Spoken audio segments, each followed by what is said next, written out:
And one brother said to me, come on, Akhi Bizri, how bad are these shows, right? How bad could they really be? Let me tell you how innocent you may think they are.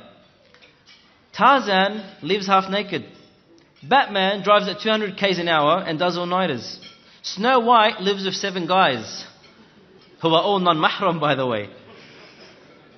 Mickey and Minnie Mouse are more than just friends. Dumbo gets drunk and hallucinates. Harry Potter uses witchcraft. Wonder Woman is a feminist. Thor commits shirk, thinking he's the god of thunder.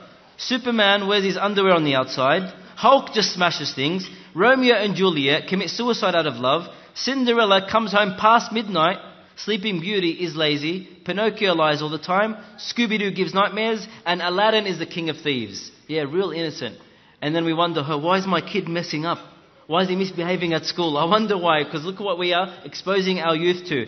Instead, we should give them inspirational stories like Abu Bakr's unwavering faith and loyalty, Amar's love for justice, Uthman's level of modesty, Ali ibn Abi Talib's show of courage, Khadija's support of her husband and family, Fatima's love and respect of her father, Aisha's knowledge and scholarship, Salahuddin al-Ayyubi's conquest of the promised land, and the list goes on and on. And of course, above all, teaching them about Allah and His Messenger, and see where the change begins.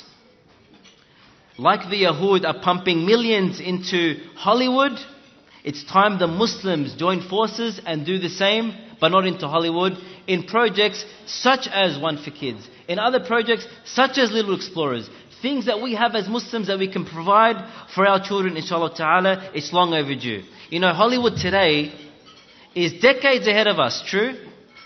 If we don't act now, wallahi, there'll be centuries.